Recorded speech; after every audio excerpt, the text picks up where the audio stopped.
जय जगन्नाथ, जय बलदेव, जय सुभद्रा माता जी की।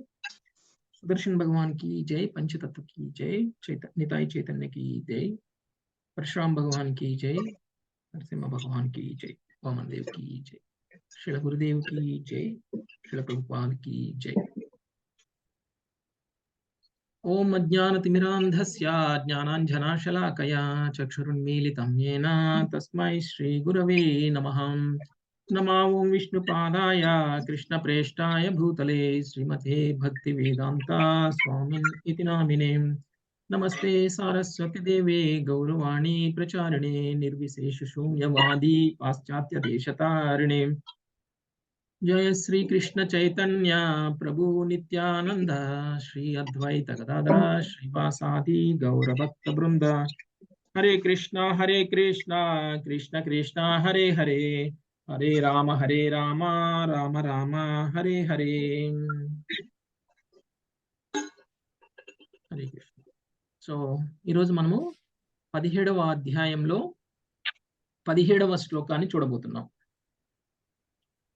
శ్రద్ధయా పరయా తస్తం తపస్తత్రివిధిం నరై అఫలాకాంక్షిభిర్యుక్తై సాత్వికం పరిచక్షతే. ఆధ్యాత్మిక శ్రద్ధతో కేవలం భగవానుని నిమిత్తమే భౌతిక వాంఛారహితులైనటువంటి వారిచే చేయబడు ఈ త్రివిధ తపస్సులు సాత్విక తపస్సులు అనబడును. 3 రకాల తపస్సుల గురించి మనం ఇప్పటి వరకు కూడా చూసాము. శరీరంతో చేసేటువంటి తపస్సు, వాక్కుతో చేసేటువంటి తపస్సు, మనసుతో చేసేటువంటి తపస్సు. ఇప్పుడు ఈ తపస్సులని మనము సత్వగుణంలో ఎలా చేయాలి అనేటువంటి విషయాన్ని తెలియజేస్తున్నారు. అంటే రాబోయే 3 శ్లోకాలు, అంటే 17, 18, 19 శ్లోకాల్లో శ్రీకృష్ణ భగవానుడు ఈ తపస్సులని మనము సత్వగుణంలోను, రజోగుణంలోను, తమోగుణంలోను చేయొచ్చు. మనకి చూడటానికి తపస్సు చేస్తున్నాము అని అనుకుంటాము, కానీ ఆ తపస్సు మనము చేసేటప్పుడు మన యొక్క భావన అనేటువంటిది చాలా ఇంపార్టెంట్. సో మనకి సత్వగుణంలో ఉన్నటువంటి తపస్సు గురించి ఈరోజు పర్టికులర్గా శ్లోకంలో మాట్లాడుతున్నారు. అయితే మనకి బెస్ట్ ఉదాహరణ అంటే యుధిష్ఠిరుడు. సో యుధిష్ఠిరుడు ఏం చేశారు అనేటువంటిది మనం తెలుసుకుంటే, అదే విషయాన్ని మనము దుర్యోధనుడు చేసినటువంటి తపస్సుతోటి కనుక మనము పోల్చితే మనకు అర్థమవుతుంది యాక్చువల్గా సత్వగుణయుతమైనటువంటి తపస్సుకి, రజోగుణయుతమైనటువంటి తపస్సుకి మధ్య ఉన్నటువంటి తేడా. అయితే మహాభారత యుద్ధం, కురుక్షేత్రంలో యుద్ధం జరుగుతున్నప్పుడు ధర్మరాజు యొక్క కొన్ని కర్మలను బట్టి మనము సత్వగుణయుతమైనటువంటి తపస్సు ఎలా ఉంటుంది అనేటువంటిది మనం అర్థం చేసుకోవచ్చు. యుద్ధ సమయంలో యుద్ధానికంటే ముందు ధర్మరాజు శత్రు సైన్యం వైపు నడుస్తూ ఉంటారు. అందరూ ఆశ్చర్యపోతారు, ఎందుకు ధర్మరాజు ఆయుధాలను వదిలేసి శత్రు సైన్యం వైపు వెళ్తున్నారు? ఒకవేళ ఏమైనా వీళ్ళందరినీ చూసి భయపడిపోయారా? మనకంటే ఎక్కువ అక్షోహిణుల శ్రేణం ఉంది కాబట్టి వాళ్ళని చూసి ధర్మరాజు భయపడిపోయి ఎలాగూ గెలవలేము అని తెలుసుకొని సో సరెండర్ అయిపోవాలని అనుకున్నారా? తెలియదు. అందుకని అందరూ ఆశ్చర్యపోయారు. మిగిలినటువంటి పంచపాండవులు కూడా ధర్మరాజు వెనకాలనే వెళ్ళడం అనేటువంటిది చేశారు. అప్పుడు శ్రీకృష్ణ భగవానుడు కూడా వాళ్ళతో పాటు వెళ్తున్నారు. కృష్ణుడికి తెలుసు ఈయన చేస్తున్నటువంటి కర్మ ఏమిటి అనేటువంటిది. అందుకని ఆయన ఆనందపడ్డారు. ముందుగా ధర్మరాజు భీష్ముడి దగ్గరికి వెళ్ళారు. భీష్ముడి దగ్గరికి వెళ్ళి భీష్ముడికి నమస్కారం చేసి, సాష్టాంగ నమస్కారం చేసి, ఆ తర్వాత భీష్ముడి చుట్టూ ప్రదక్షిణ చేసి భీష్ముడి యొక్క ఆశీర్వాదాలను అడుగుతారు. మేము మీకు విరుద్ధంగా యుద్ధం చేయబోతున్నాము, ధర్మం కోసం. ధర్మం కోసం మేము తలపెట్టినటువంటి యుద్ధంలో మరి మీకు విరుద్ధంగా యుద్ధం చేయడానికి మాకు ఆజ్ఞ ఇవ్వండి అని భీష్ముడిని ధర్మరాజు ప్రార్థించడం జరుగుతుంది. అంటే యుధిష్ఠిరుడు తను చేయబోతున్నటువంటి యుద్ధము తన రాజకాంక్షతో కాదు, తను చేయబోతున్నటువంటి యుద్ధము ధర్మం కోసం చేస్తున్నారు.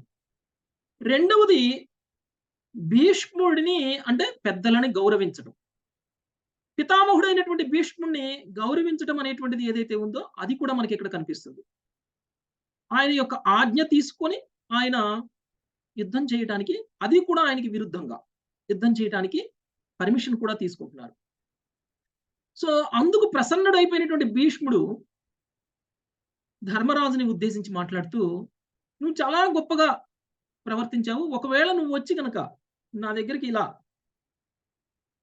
ఆజ్ఞ తీసుకోవడానికి గనక రాకపోతే, ఒకవేళ నువ్వు యుద్ధంలో ఓడిపోవాలని శపించుండేవాడినేమో. కానీ నువ్వలా చెయ్యలేదు. నువ్వు చాలా గొప్పవాడివి. అందుకనే నేను నీకు ఈ యుద్ధంలో గెలిసేటువంటి ఆశీర్వాదాన్ని ఇస్తున్నాను" అని చెప్పేసి విజయీభవ అని ఆశీర్వాదం ఇవ్వడం అనేటువంటిది జరుగుతుంది. అంటే ఒక శత్రువుకి విజయీభవ అని ఆశీర్వాదం ఇచ్చే అంత మనసుని ఎలా వచ్చింది అనంటే, అది సాత్వికమైనటువంటి ప్రవర్తన. ధర్మరాజులో ఉన్నటువంటి గుణం. సో, ఆ గుణంతోటి శత్రువుతోటి కూడా గెలవాలి అని దీవించుకోగలిగినటువంటి మనసు ధర్మరాజులో ఉంది. ఆ తర్వాత ధర్మరాజు అక్కడి నుంచి తన గురువు అయినటువంటి ద్రోణాచార్యుడి దగ్గరికి కూడా వెళ్తారు. ద్రోణాచార్యుడి దగ్గరికి వెళ్లి ఇదే విషయాన్ని ఆయన కూడా, "నేను కూడా మీకు విరుద్ధంగా యుద్ధం చేయబోతున్నాము. మమ్మల్ని ఆశీర్వదించండి" అని అంటారు. అప్పుడు కూడా ద్రోణాచార్యుడు కూడా విజయీభవ అనే ఆశీర్వాదం ఇస్తారు. అంతేకాదు, "నా చేతిలో ఆయుధాలు ఉన్నంత వరకు నేను యుద్ధం చేస్తాను. నా చేతిలో ఆయుధాలు లేనప్పుడు మీరు నన్ను ఓడించొచ్చు." సో, అది కూడా ఎలా అంటే, బాధాకరమైనటువంటి వార్త నా చెవిన పడినప్పుడు నేను ఆటోమేటిక్‌గా ఆయుధాలు వదిలేస్తాను అని చెప్పేసి ఒక హింట్ కూడా ఇవ్వడం అనేటువంటిది జరుగుతుంది. ఆ విధంగా భీష్ముడు కూడా తను మరణానికి అవసరమైనటువంటి, అంటే ఇప్పుడు భీష్ముడిని కూడా ఓడించడం చాలా కష్టం ధర్మరాజు. కానీ భీష్ముడే ధర్మరాజుకి మరి విజయీభవ అనేటువంటి ఒక ఆశీర్వాదం ఇవ్వడం అనేటువంటిది జరిగింది. అయితే మరి భీష్ముడిని ఓడించడమే సాధ్యం కాదు. సమయం వచ్చినప్పుడు, అంత్య సమయం వచ్చినప్పుడు భీష్ముడే నా నా యొక్క ఓటమికి అవసరమైనటువంటి రహస్యాన్ని నేను మీకు తెలియజేస్తాను అనేటువంటి విషయం కూడా చెప్పడం అనేటువంటిది జరిగింది. అంటే శత్రువుల యొక్క ఆశీర్వాదం కూడా పొందవచ్చు, ఒకవేళ మన తపస్సు సాత్వికంగా ఉంటే. సో, అది మనకిక్కడ తెలుస్తుంది. మనకి అలా కాకుండా దుర్యోధనుడు ఏం చేశాడు? దుర్యోధనుడు కూడా మొదటిగా సంజయుడిని ధృతరాష్ట్రుడు ఒక ప్రశ్న వేశారు. "నా పుత్రులు పాండుపుత్రులు ఏం చేస్తున్నారు యుద్ధ భూమి మీద" అనేటువంటి ప్రశ్న వేసినప్పుడు, అప్పుడు సంజయుడు దుర్యోధనుడు చేస్తున్నటువంటి పని చెప్తున్నారు మొదటిగా. దుర్యోధనుడు ద్రోణాచార్యుడి దగ్గరికి వెళ్లారు, మాట్లాడుతున్నారు అని అన్నారు. ఏ విధంగా అయితే యుధిష్ఠిరుడు ద్రోణాచార్యుడి దగ్గరికి వెళ్లి మాట్లాడారో, ఏ విధంగా అయితే భీష్ముడి దగ్గరికి యుధిష్ఠిరుడు వెళ్లి మాట్లాడారో, దుర్యోధనుడు అలా మాట్లాడలేదు. దుర్యోధనుడు కూడా వెళ్ళాడు ద్రోణాచార్యుడి దగ్గరికి, భీష్ముడి దగ్గరికి. కానీ ఆయన మాట్లాడినటువంటి మాట ఎలా ఉంది? ద్రోణాచార్యుడిని దెప్పిపొడుస్తూ మాట్లాడారు. ఇండైరెక్ట్‌గా. ఎలా అంటే, "నువ్వు ఎవరికైతే శిక్షణ ఇచ్చి ఒక గొప్ప విలుకారిగా, లేకపోతే ఒక గొప్ప యుద్ధ నైపుణ్యాన్ని కలిగినటువంటి వ్యక్తిగా తయారు చేశావో దుష్టధ్యుమ్నుడు, ఆయనే ఇప్పుడు నీ శత్రుపక్షంలో ఉండి శత్రువు యొక్క యుద్ధ వ్యూహాన్ని రచిస్తున్నారు" అని చెప్పారు. అంటే యుధిష్ఠిరుడి యొక్క ప్రవర్తనకి, దుర్యోధనుడి యొక్క ప్రవర్తనకి మధ్య తేడా ఇక్కడ మనం అర్థం చేసుకోవచ్చు. దుర్యోధనుడు రాజ్యకాంక్షతోటి వెళ్ళాడు. దుర్యోధనుడు ద్రోణాచార్యుడిని ఎల్లటి చేయడం కోసం వెళ్లారు. రాజనీతిని ప్రయోగిస్తున్నారక్కడ. నువ్వు ఎవరికైతే శిక్షణ ఇచ్చావో ఆయనే ఇప్పుడు నీకు శత్రువయ్యాడు. ఆయనే ఇప్పుడు మనకి శత్రువుగా మన ఎదుట నిలబడ్డాడు. కాబట్టి నువ్వు చేసింది తప్పు అని ఎత్తి చూపడం అనేటువంటిది చేస్తున్నాడు. ఇంకొకటి, నీ ప్రియ శిష్యుడు కదా అని చెప్పేసి నా వైపు యుద్ధం చేసేటువంటప్పుడు నువ్వు ఎక్కడ శక్తి సామర్థ్యాలను తగ్గించుకొని యుద్ధం చేస్తావో అనేటువంటి ఇంకొక భావనలో కూడా దుర్యోధనుడు ద్రోణాచార్యుడికి ఇండైరెక్ట్ గా మెసేజ్ ఇస్తున్నాడు. సో, ఇవంతా కూడా రాజనీతి. అదే విషయం మళ్ళీ దుర్యోధనుడు భీష్ముడి దగ్గరకు కూడా వెళ్లారు. భీష్ముడి దగ్గరికి వెళ్ళినప్పుడు భీష్ముడి యొక్క గొప్పతనాన్ని పొగిడారు. భీష్ముడు తన సైన్యం మొత్తాన్ని రక్షించగలడు అనేటువంటి విషయం దుర్యోధనుడికి తెలుసు. భీష్ముడు ఉన్నంత కాలం కురు సైన్యం ఓడిపోవడం అనేటువంటిదే జరగదు. సో, అందుకనే భీష్ముడిని ఉద్దేశించి కూడా ఆయన గొప్ప మాటలు మాట్లాడటం అనేటువంటిది జరిగింది. కాబట్టి అక్కడ భీష్ముడిని పొగిడినా, ఇక్కడ ద్రోణాచార్యుడి విషయంలో ఇలా మాట్లాడినా కానీ రెండిటికి కారణము ఆయనకున్నటువంటి రాజ్య ప్రేమ. సో, ఈ విధంగా చూస్తే ఇది రజోగుణయుతమైనటువంటి వాక్కు. సో, వాక్కుల ద్వారా చేసేటువంటి తపస్సుని చూస్తే మనము యుధిష్ఠిరుడికి లేకపోతే దుర్యోధనుడికి మధ్య ఉన్న తేడా మనకి అర్థమవుతుంది. ఇక శరీరం ద్వారా కూడా శౌచం. శౌచం అంటే శుభ్రంగా ఉండడం. అందరం మార్నింగే లేవడం బ్రహ్మ ముహూర్తంలో, స్నానం చేయటం. ఎవరి కోసం చేయాలి ఇది? భగవంతుడి కోసం. మన శరీరాన్ని శుద్ధిగా ఉంచుకోవడం భగవత్ సేవ కోసం. సో, ఈ విధంగా మనము ఆహ్, తెల్లవారుజామునే లేసి స్నానం చేయటం కూడా ఒక తపస్సే. శరీరంతో చేయగలిగినటువంటి తపస్సు. సో, అందరికీ కూడా ఆహ్, తపస్సు అనేటువంటిది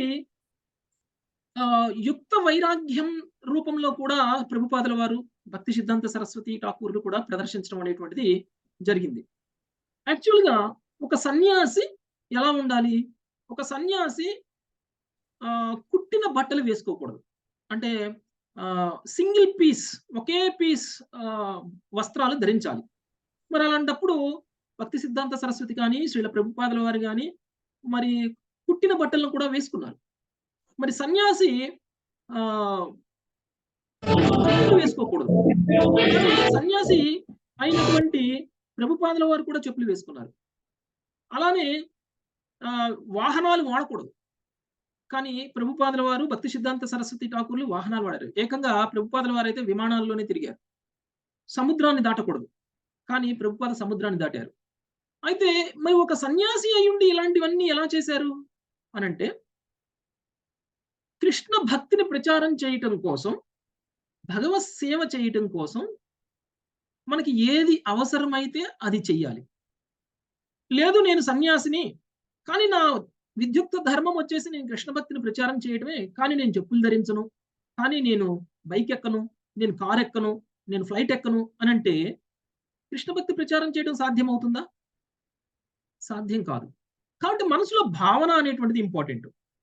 సో, ఇక్కడ భగవంతుడి కోసం చేసేటువంటి సేవలో మనం ఏదైనా సరే గ్రహించవచ్చు. ఏమైనా సరే చేయవచ్చు. కానీ చూపించుకోవడం కోసం చేసేటువంటి సేవ. అంటే నేనొక సన్యాసిని, నేను ఇలా ధరించాను, నేను ఇలాంటి గొప్ప తపస్సు చేస్తున్నాను, చెప్పులు కూడా వేసుకోవట్లేదు. పక్కూరికి వెళ్ళాలన్నా, లేకపోతే రాష్ట్రం మొత్తం తిరగాలన్నా, దేశం మొత్తం తిరగాలన్నా కానీ చెప్పులు లేకుండానే తిరిగాను అని చూపించుకోవడం కోసం చేస్తే ఎన్ని ఊర్లు తిరగగలుగుతాడు? ఎంత దూరం ప్రయాణం చేయగలుగుతాడు? ఎంత దూరం ప్రయాణం చేసి ఆయన తన యొక్క ప్రచార కార్యక్రమాన్ని చేయగలుగుతాడు? అదే నువ్వు భగవత్ సేవ చేయటం కోసం సన్యాసికి ఇవ్వబడినటువంటి రూల్స్ అండ్ రెగ్యులేషన్స్ కంటే ఇంపార్టెంట్ భగవత్ సేవ అని ఎప్పుడైతే తెలుసుకుంటావో అది గొప్ప సేవ. అప్పుడు చాలా ఊర్లు వెళ్ళగలవు. చాలా మందిని కలవగలవు. ఇతర దేశాలు కూడా వెళ్ళగలవు. ప్రపంచం మొత్తాన్ని అనేక మార్లు చుట్టి వచ్చినటువంటి ప్రభుపాద విదిన్ 10, 11 సంవత్సరాల్లోనే మరి ప్రభుపాద 108 మందిరాలను స్థాపించి, వేల మంది భక్తులని తయారు చేసి, కృష్ణ చైతన్య ఉద్యమాన్ని ఇంత ముందుకు తీసుకెళ్లగలిగారు అనంటే మరి అది ఎలా సాధ్యమైంది? ఇది గొప్ప సాత్వికమైనటువంటి తపస్సు. అంతేకాని చూపించుకోవడం కోసం నేను సన్యాసిని అని చెప్పుకోవడం కోసం చేసేటువంటి తపస్సు సాత్వికమైనటువంటి తపస్సు కాదు. అది రాజసిక తపస్సు. సో, దానివల్ల భగవంతుడు సంతోషపడరు. భగవంతుడికి సంతోషపడనప్పుడు అంటే మన ఆత్మ సంతృప్తి అప్పుడు జరగదు. కాబట్టి సాత్వికమైనటువంటి తపస్సులు మనము చేయాలి. సో, ఇది ఆహ్, చాలా మంది బాబాలున్నారిప్పుడు. చాలా మంది గురువులు ఉన్నారిప్పుడు. సో, ఈ గురువులందరూ కూడా గొప్ప తపస్సును చేస్తున్నట్టు ప్రదర్శిస్తున్నారు. ఈ తపస్సు కారణంగా నేను పొందినటువంటి సిద్ధుల కారణంగా, నేను పొందినటువంటి శక్తుల కారణంగా మీరందరూ నాకు పూజ చేయాలి. నా పాదాలను కడగాలి. నా పాదాలను కడిగి మీ నెత్తి మీద చల్లుకోవాలి అనేటువంటి గొప్ప గొప్ప గురువులు చాలా మంది తిరుగుతూ ఉన్నారు. సో, వీళ్ళందరూ ఏ రోజైతే వీళ్ళకి ఆ గౌరవం దక్కదో అప్పుడు వాళ్ళు ఈ జీవించటం కూడా వృధా అనుకుంటారు. అంటే వాళ్ళకి దక్కాల్సినటువంటి గౌరవం కోసం వాళ్ళు చేసేటువంటి తపస్సు ఏదైతే ఉందో అది సాత్విక తపస్సు అవ్వదు. వాళ్ళకి ఎప్పుడైతే వాళ్ళకి ఆ గౌరవం దక్కడం మానేస్తుందో అంటే ఇప్పుడు ఆ గురువు వచ్చాడు. గురువు వచ్చినప్పుడు ఒక భక్తుడు కూడా ఒక శిష్యుడు కూడా ఆయన దగ్గరికి వెళ్ళలేదు. ఒక శిష్యుడు కూడా ఆయన పాదాలకి ఆహ్, నమస్కారం చేయలేదు.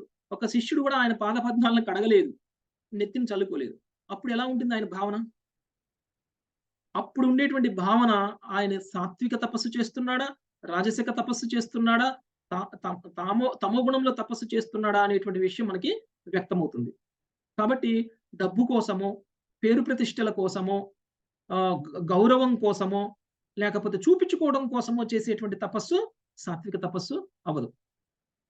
అలానే ఇప్పుడు చలికాలంలో కూడా ఎర్లీ మార్నింగ్ లెగిసి స్నానం చేయడం. ఇది మనం ఎవరికో చూపించుకోవడం కోసం చేయట్లేదు. చాలామంది ఐస్ బకెట్ ఛాలెంజ్ అని పెట్టారు. ఐస్ బకెట్ ఛాలెంజ్ అంటే చల్లని ఐస్‌ని తోటి స్నానం చేయడం. ఎందుకు చేస్తారు? మళ్ళీ దాన్ని వీడియోలు తీసి ట్విట్టర్‌లో పెట్టడం, ఫేస్‌బుక్‌లో పెట్టడం, ఇన్‌స్టాగ్రామ్‌లో పెట్టడం, వాట్సాప్‌లో పెట్టడం. ఎందుకు చేస్తున్నారది? అందరికి చూపించుకోవడం కోసం. నేనింత చల్లని ఐస్ తోటి నేను స్నానం చేశాను అని చూపించుకోవడం కోసం. ఇది సాత్విక కర్మ కాదు. సాత్విక కర్మ ఏమిటి అనంటే, చల్లని నీళ్లతోటి స్నానం చేసినా కానీ, ఆ స్నానము శరీరాన్ని శుద్ధి చేసుకోవడం కోసం, అది కూడా బ్రహ్మ ముహూర్తంలో చేసి, భగవంతుడికి మంగళహారతి ఇవ్వడం కోసం.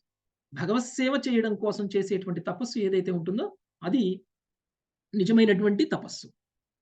సో, ఈ విధంగా ఆహ్, రాజసిక కర్మలని, సాత్విక కర్మలని వేరుపరిచి, మన భావన సాత్వికంగా ఉండేలా చూసుకొని, మన కర్మలన్నీ కూడా ఇలాంటి ఒక శరీరంతోటి, ఆత్మతోటి, మనస్సుతోటి, ఆహ్, వాక్కుతోటి మనం చేసేటువంటి తపస్సుని సాత్వికంగా ఉంచుకుంటే, అప్పుడు మనం చేసేటువంటి సేవ భగవత్ సేవ అవుతుంది. అప్పుడు మనము సత్వగుణం నుంచి శుద్ధ సత్వగుణంకి వెళ్తాము. అప్పుడు భగవంతుడు కూడా ప్రసన్నుడయ్యి మనల్ని కరుణిస్తారు. సో, ఇది ఈరోజు శ్లోకంలో మనం తెలుసుకోవాల్సినటువంటి విషయం. మళ్ళీ రేపటి శ్లోకంలో రాజసిక తపస్సు గురించి చెప్తారు. అది రేపు తెలుసుకుందాం. Thank you very much. Hare Krishna.